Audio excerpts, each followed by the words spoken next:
then Vasilis is an outstanding person. Virtually single-handedly, while still being a postgraduate himself, he set up a very successful postgraduate student seminar on Southern Europe that met regularly for a number of years. This was extremely well attended and became a platform for students to try out their dissertations and for various distinguished historians and political scientists to give papers. They came from various sides of the political and national spectrum, and I have vivid recollection of Greeks and Turks calmly debating, believe it or not, Turkish-Greek relations. And one of those moments when one's faith in universities is confirmed, in spite of successive governments' attempts to damage them. Not content with this achievement, Vasilis also obtained funds and found a publisher for the Journal of Southern Europe and the Balkans, which is now the Journal of Balkan and Near Eastern Studies, which was a spin-off of an association, the Association for the Study of Southern Europe and the Balkans, which he founded. This is not, frankly, normally what PhD students do. They just do their PhD. They don't start journals, associations, and seminars.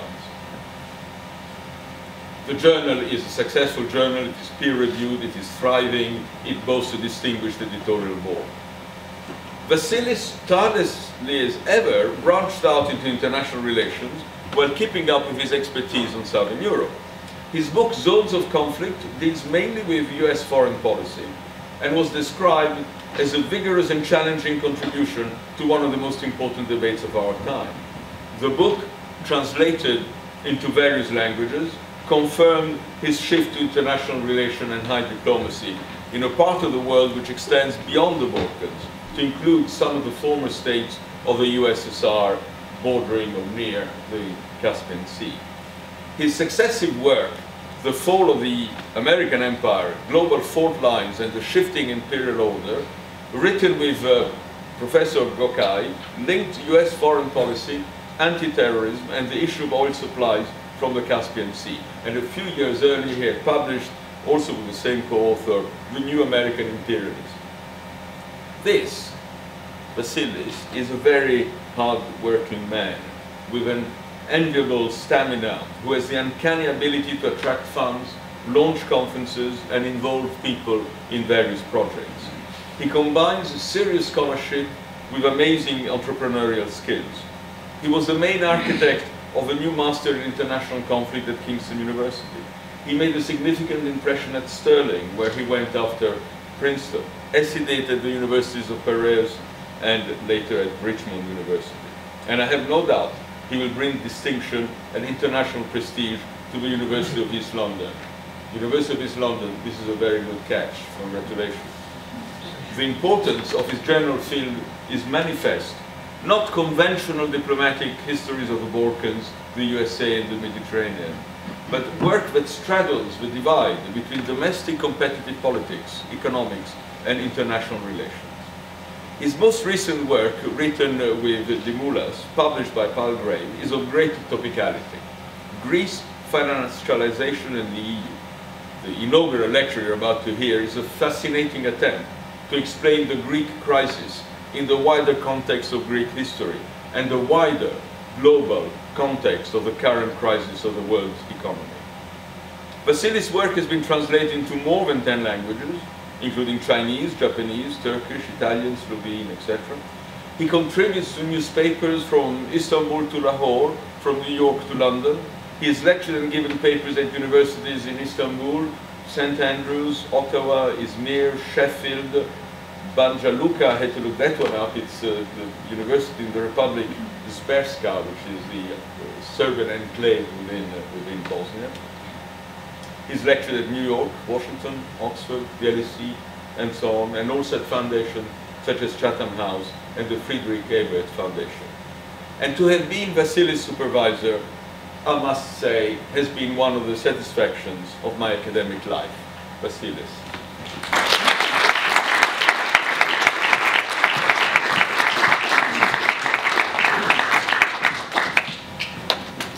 Well, this is an inaugural lecture, and as you know, there are no questions after an inaugural lecture.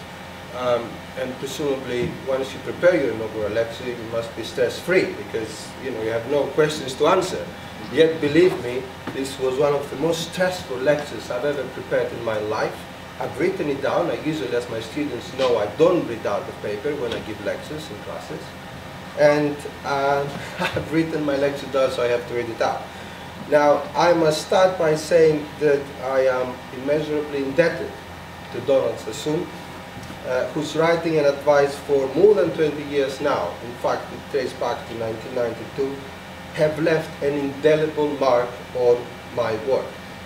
I would also like to mention the late Peter Gowan and Constantine Tsoukalas, my teacher at the University of Athens. I owe to them, I owe to these three individuals, the interdisciplinary approach I have adopted in my work, which is the importance of being able to think across the disciplines, and particularly the disciplines of history, politics, sociology, and economics. Thank you all for being here tonight. I would like to thank especially my Dean, Professor Nora Colton, for inviting me to give this inaugural lecture. It is a great honor for me.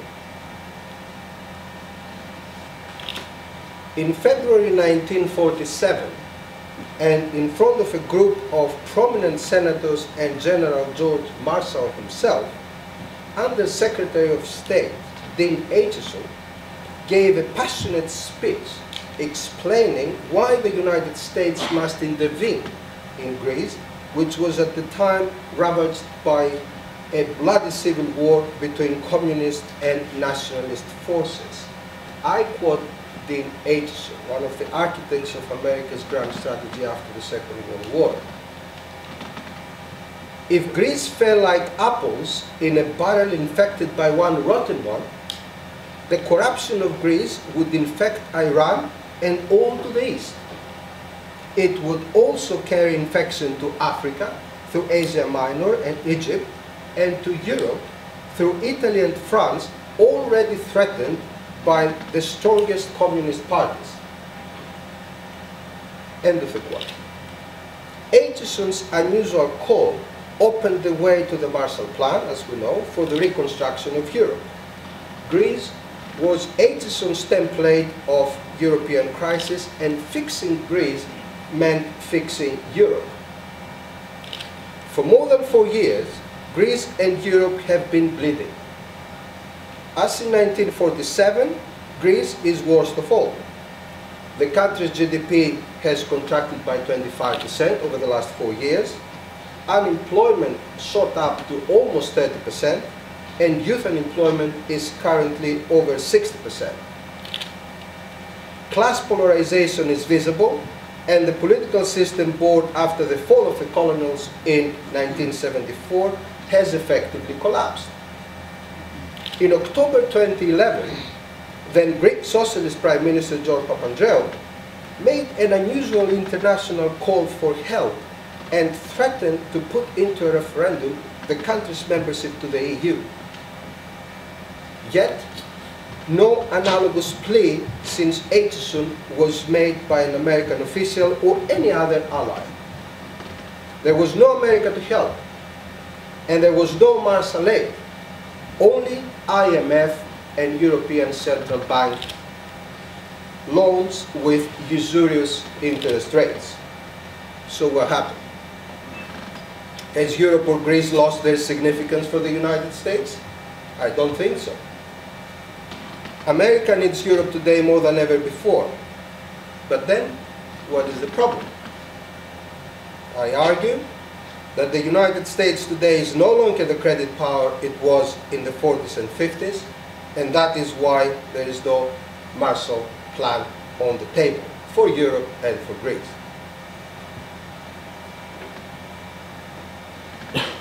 I have identified two problematic arguments about the origins of the Greek crisis. I have also identified a very, very good argument that needs nevertheless some important qualifications, which is what I attempt to do in the book that just published by Palgrave Macmillan and which Donald has mentioned. The first problematic argument is that the crisis is fiscal. Roughly speaking, this means that the propensity of European states, and of Greece, to spend over-exceeds their capacity and ability to collect revenues. That's the first problematic argument. The second one, the second problematic argument, is that this is a crisis of EU treaties and the euro as a form of world money, and that if we fix the treaties and the acquis communautaire, then the problem is solved. Finally, there is a third group of scholars and practitioners who have posed the most serious argument.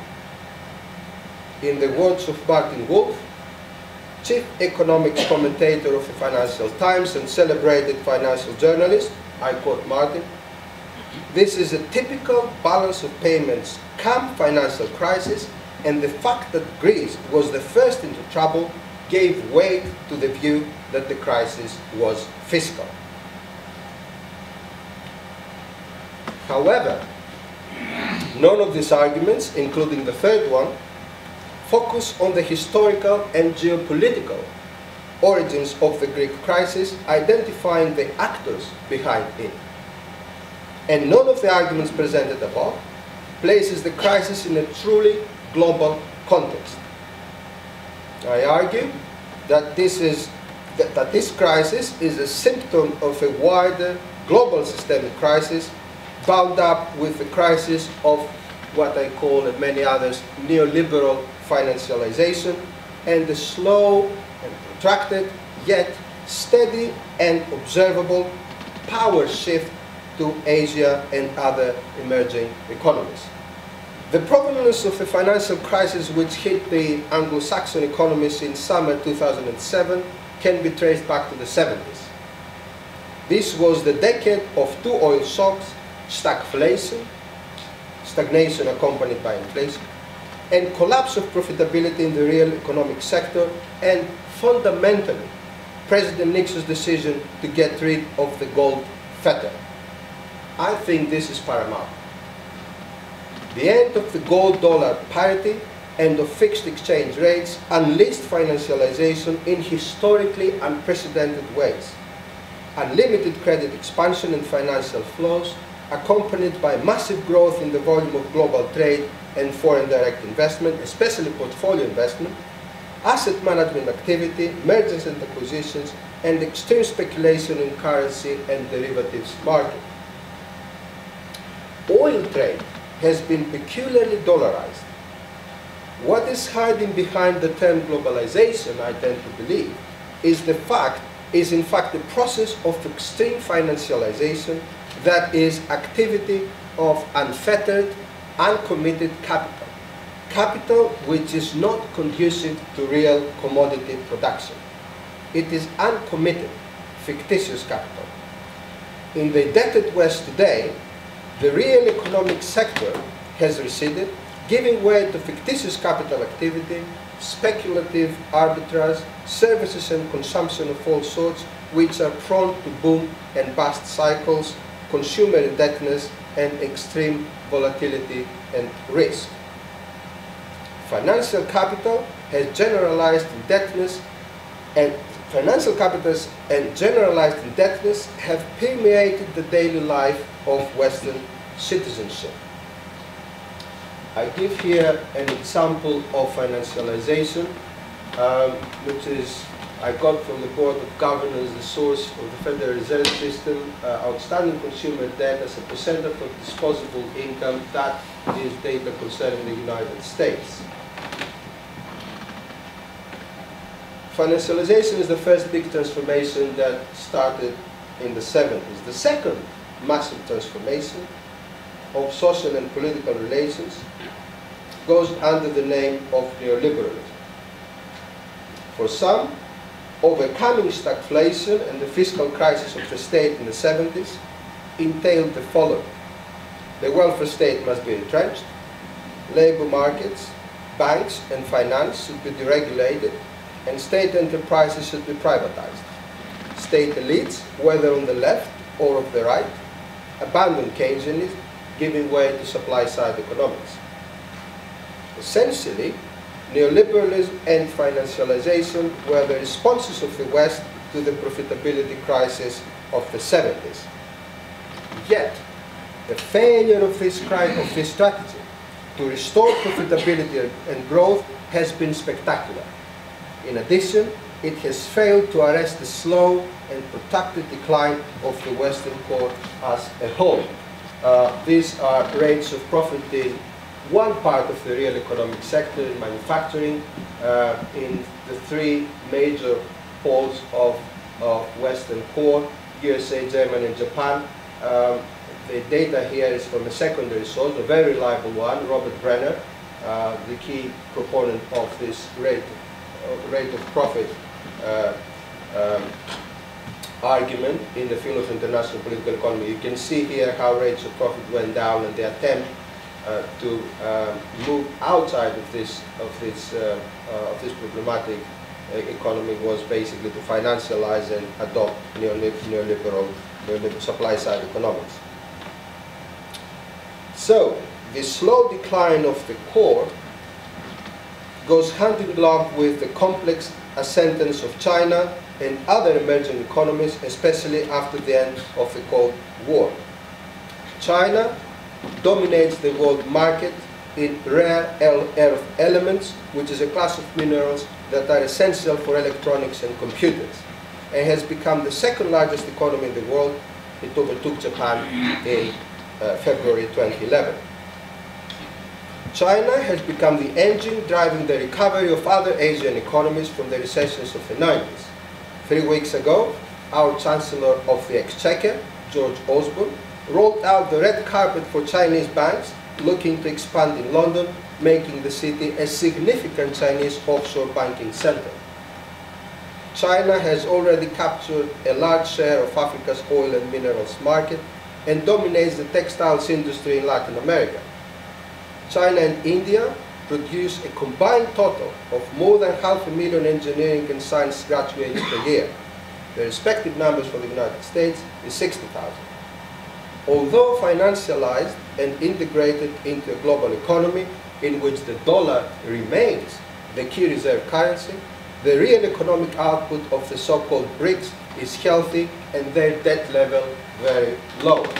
Another kind of evidence, this is from The Economist. You can see here from the number of countries, it's the evolution of public debt in selected countries as percent of GDP and per person. Studying this table carefully, you will see that financialization increased the global debt in the time span of a decade, from 2002 to 2012, in every country except China, India, Brazil, Russia, and South Africa. Now, where do Europe and Greece figure in all this? During the golden age of the 50s and 60s, Germany reasserted itself as Europe's economic powerhouse. In fact, it was competition from German and Japanese capitals that drove the downward spiral of the rate of profit in the Anglo-Saxon world. That's the Brenner's argument, which I actually adopt. Germany drove the process of European integration, outflanking France, something which was pointed out already in the late 60s by such scholars as Nikos Poulantzas and Christian Palois in France, and Elmar Altvater in West Germany. Soon, however, problems appeared. How to reconcile the tension between deepening and widening, i.e., pushing for more integration in the direction of a federal United States of Europe, and enlarging in consecutive steps from 6 countries in 1957 to 27 countries in 2010. How could the developmental gap between the core and the periphery of Europe be bridged? With the customs union at hand since the Treaty of Rome, and prompted by the monetary stability of the late 60s, the Europeans pushed for monetary integration with the Werner Report of 1970. It came to naught due to American pressure. Yet many in Europe at the time believed that Europe's economic space represented an optimal currency area, as Robert Mantell put it in a celebrated article in 1961. Robert Mantell was an IMF assessor, which is an optimal currency area is an ideal regional economy, almost perfect for monetary integration. This indeed was the view that more or less dominated Europe's policy-making establishment since the breakout of the current crisis. Their concern was to eliminate currency crisis, exchange rate instability, and risk. Now, this is the first fallacy, namely that uneven and deeply asymmetrical levels of economic development across Europe could be breached by putting all currencies into the same hat and then miraculously leveling out uneven development and structural fault lines by pulling the rabbit out of the hat, and that rabbit was the euro. The second fallacy is called financialization. From the 80s onwards, the dominant forces behind the process of deepening and widening were other than Keynesian. They were deeply pro-monetarist, mercantilist forces, or, as the late Peter Gowan once told me, Vasilis, Europe has been Hayek-jacked. The emphasis, also because of pressure from Britain and the USA, was on widening rather than deepening. Neoliberalism and financialization suited Germany very well, but one should not confuse the German model with the Anglo-Saxon one. German banks do not operate the same way as British or American banks. The Anglo-American model is driven by consumption and debt, the German by an anti-inflationary, export-led growth regime. And these differences, I believe, are very significant. More recently, the American Treasury criticized the German model precisely for these reasons. From the Single European Act of 1986 to the Maastricht Treaty of 1991, and from the Growth and Stability Pact of 1997 to the launch of the euro in 1999 and after, the process of European integration has been subjected to a neo-mercantilist bias emanating from a relentless German strategy for export-led growth. The monetarist character of the Maastricht criteria was the result of this type of German discipline. From the mid-90s onwards, and in order to increase profitability and price competitiveness, Germany put enormous downward pressure on wages. Unit labor costs measures the average cost of labor per unit of output and are calculated as the ratio of total labor cost to real output. You can see here the difference between core and periphery within Europe, because one wonders how come Germany became so competitive. There is only one explanation to this, and this is the suppression of wages in Germany. There is only one. I don't think there is other explanation. This is at least very clear, and this is a very reliable source, the European Commission macroeconomic database, INAUGURAL. Low wages, coupled with the institutional capacity of the German state and the dynamism of its real economic sector, magnified the existing gap between core and periphery. As we shall see, the introduction of EMU, European Monetary Union, in 1999, and the introduction of the euro as a consequence, exacerbated the asymmetries and monetary imbalances across Europe. Therefore, when the global financial crisis trickled down to the German and European banks had bought 40% of American CDOs, credit default obligations, and other toxic assets. So when the global financial crisis trickled down to the Eurozone via the banks, the disintegrative tendencies of the EU multiplied overnight. Greece has been and remains the weak link in Europe's and the globe's financialization chain. And this is no accident. Greece has never been a solvent state. It always had the balance of payments problem. From its foundation in 1830 to the present day, the country has almost uninterruptedly been insolvent. Note that Greece became a state 30 and 40 years ahead of Italy and Germany respectively. But this was a geopolitical accident rather than a process of ethnic homogenization led by a robust industrial bourgeoisie. Britain and France wanted to check, deter, and even block Russia's position and expansion in the Eastern Mediterranean, and Egypt's penetration of the Ottoman Empire through Crete and the Peloponnese. Greece was perceived as having a significant strategic value for the West, a value that outstripped the country's real economic assets. So you have the construction of the state without having any qualification as kind of an industrial power to have a state, like the model in the Western Europe.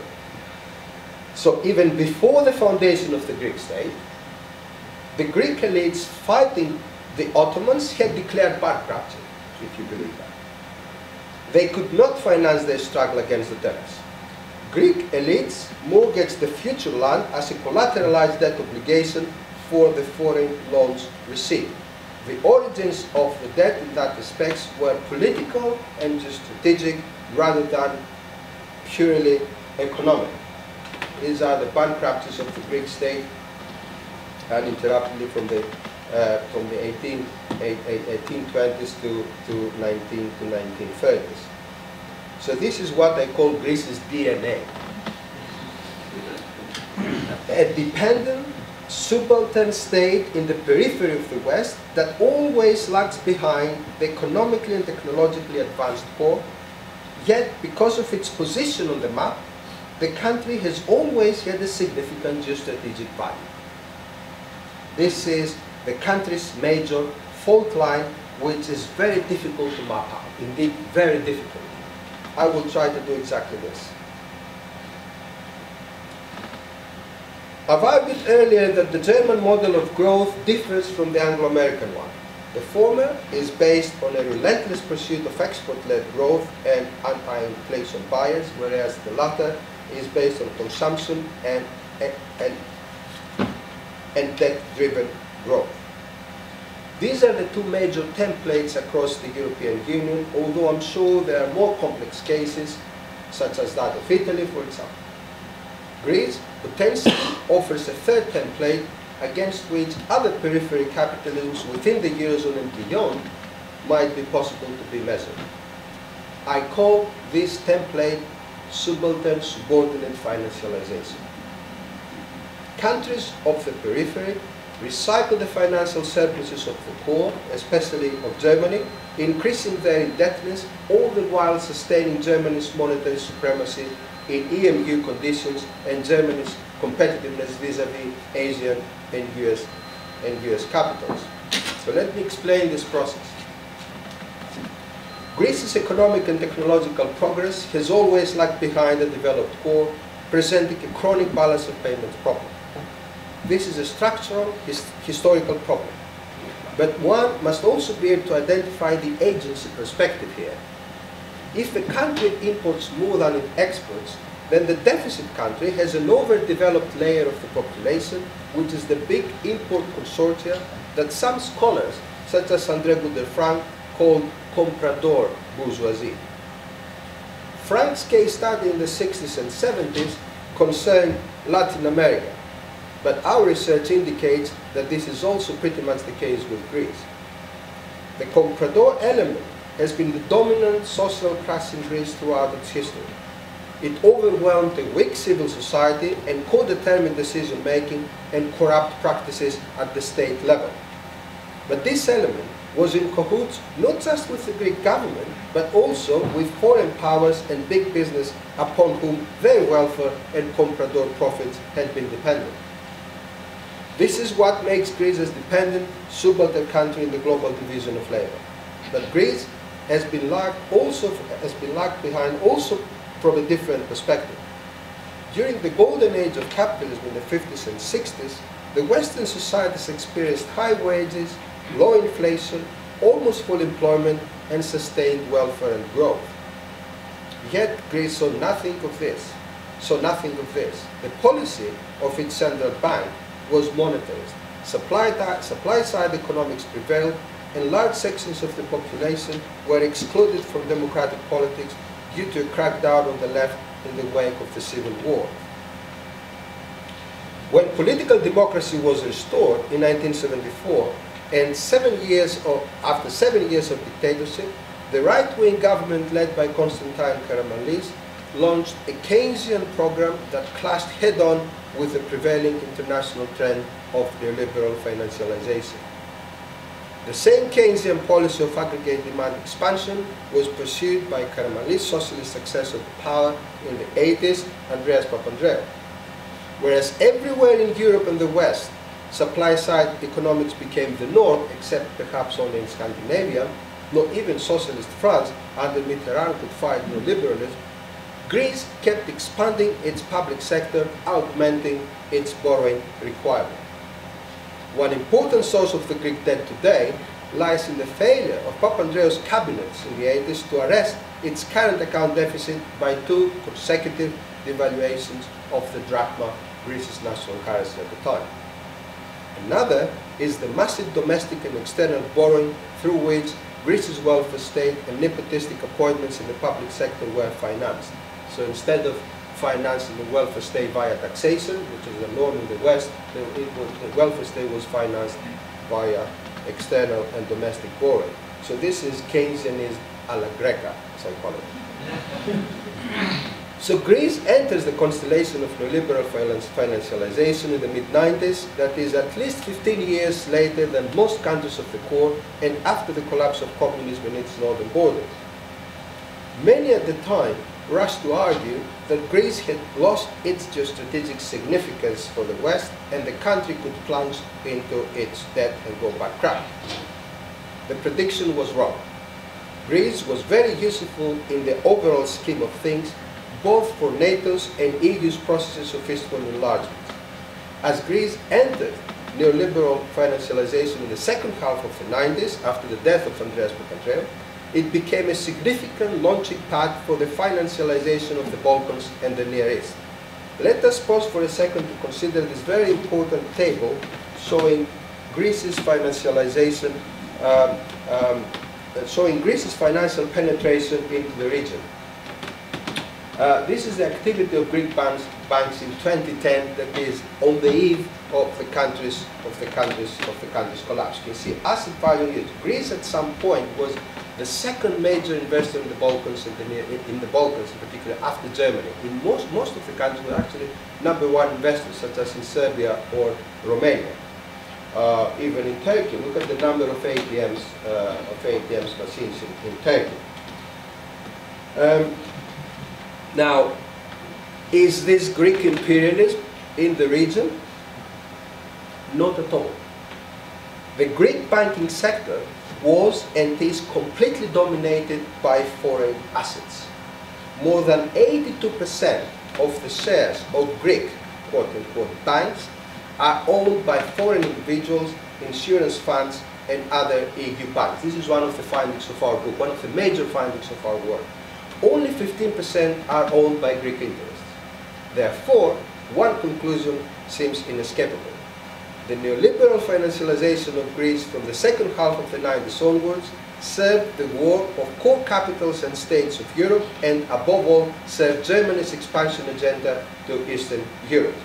This is what I call subaltern financialization, and which is closely connected to geopolitics and international security. At the same time, the profile of the Greek comprador entrepreneur has changed.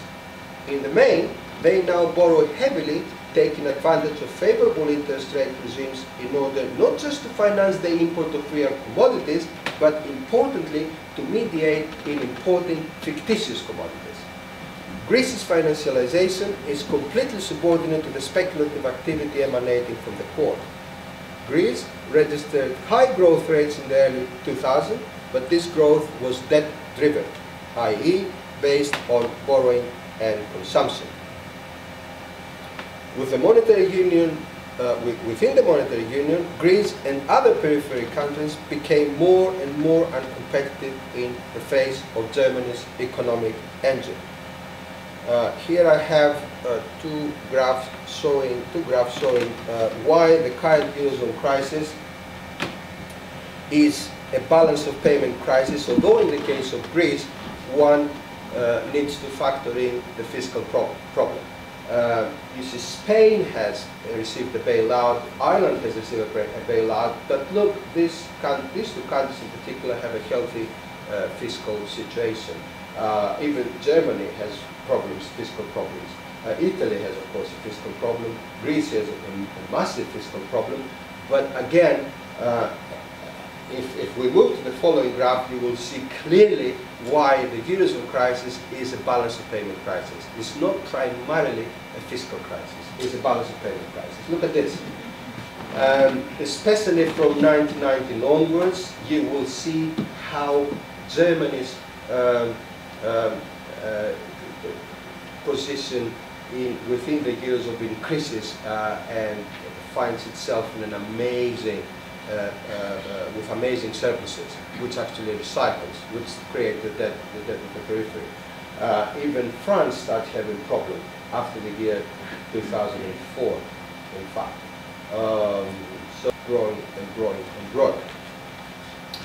Again, we compare fiscal crisis here, fiscal debt, but this is what caused the problem. Okay? Across the Eurozone. And of course, the trick down to Greece was the weakest link, the country with a major fiscal, the weakest fiscal position within the Eurozone. But the trigger came from outside. It was a balance of payment crisis. We argue in the book that we need to go a step further. The perceived geopolitical and geostrategic importance of Greece by NATO and the EU is reflected in the structure of the country's defense budget over the years, which constitutes another significant source of debt. In 2009, on the eve of the crisis, defense expenditure in Greece was over 3.3% of GDP, 3.3% of GDP, as opposed to 2.4% in France, 2.7% for Britain, 2% for Portugal, 1.4% for Germany, 1.3% for Spain, and 4.7% for the United States. So Greece comes second after the United States in terms of defense spending. Between 2005 and 2009, the purchase of 26 F-16 from the USA and 25 Mirage 2000 from France and other military hardware represented 38% of the total import volume of the country. 38%, just military gear. Greece bought all this not with cash, but with issuing of debt, bonds. In Greece, there is no such a thing as a military-industrial complex, to use Eisenhower's phrase, but a comprador military complex, hence the deeply subordinate position of the country in international political economy. Let me now draw a few conclusions. I've argued that we can understand neither the financial crisis nor the Eurozone crisis if we fail to embrace a historical perspective and bring in geopolitics and security as co-constitutive variables of the overall analysis. The stagflation of the 90s and the closing of the gold window by President Nixon, as scholar Joan Gower argued, is the key to understanding the unleashing of neoliberal financialization. This process has been driven by the great financial centers of New York and London, and has transformed both the external and domestic environments of the state via boom and bust cycles, extreme financial engineering, moving further away from the real economic sector. The dollarization of the oil industry and massive improvement in defense technology and innovation in general are responsible for the defeat of communism and the spread of what came to be called globalization. This template is based on consumption and a debt-driven growth. However, it has failed, I repeat and I insist on that, it has failed to restore profitability in the real economic sector, and significantly, it has failed to arrest the slow, very slow, complex and protracted decline of Western economies as a whole, a decline that has been unfolding, I believe, since the Vietnam War. Our world today is multipolar rather than unipolar. Regionalization may be seen as an answer to Anglo-American-led neoliberal financialization. Indeed, under the leadership of Germany, Europe has managed to achieve a customs union and a currency union and became ambitious about eastward and southward expansion. But the introduction of the EMU exacerbated the developmental gap between core and periphery, further sacrificing the industrial and agricultural capacity of the periphery on the altar of the success of Germany's model of neoliberal financialization. This is a neo-mercantilist model of low inflation, low wages, and high export growth, what I call the second template. The model was operational as long as Germany could recycle its trade and financial surpluses across the Eurozone, increasing, of course, the debt of the periphery. This is a type of financial capital circuit, and everything goes well as long as nasty crises are kept at bay. But German and European banks were exposed to Anglo-American financialization.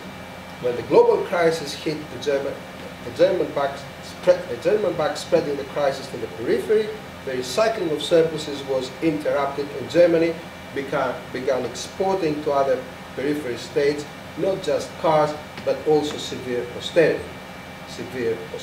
And this is where we're at the moment. Greece is simply a tiny little pawn in this gigantic historical picture. Her financialization was completely subordinate to the interest of the poor. But in the era of neoliberal financialization, its bargaining power can increase as a result of the crisis. When George Papandreou in October 2011 threatened to bring matters to a referendum, financial markets stalled.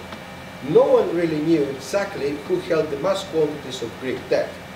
At some point, Greece was on the front page of the Financial Times almost daily. For instance, if Greece had been pushed to an official default and exit from the Eurozone, or if it had gone for a debtor-led default and exit in 2010-2011, then pension funds in the United States holding Greek debt would have been unable to pay their pensioners, not to mention the possible knock-on effect that an official Greek default would have had on the European project, whatever that project is. Financial globalization makes things very complicated. Today, of course, thanks to the official agreements that Greece's ruling parties have signed with the creditors, the bulk of Greek debt is held by public institutions and banks. Under conditions of monetary union, this means that it falls on the Greek people to pay the debt for which it bears no responsibility.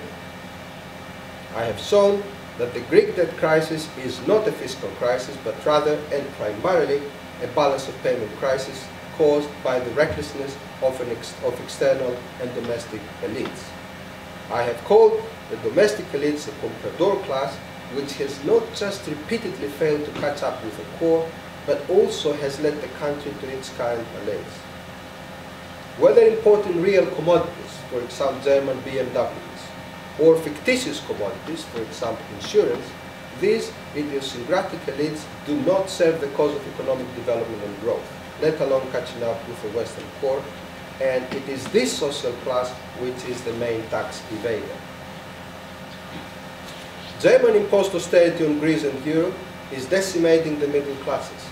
This is especially pronounced in Greece, where party politics has become polarized between extreme left and extreme right, even if this is asymmetrical. Some 4,000 people have committed suicide over the last 3 years. There are street clinics in operation, and barter has become widespread. Last month, the University of Athens has suspended its operation due to lack of resources and support personnel. The government rules by decree. The far-right neo-Nazi Golden Dawn Party has made headways. I wonder if the German Chancellor is proud of all this. Thank you very much.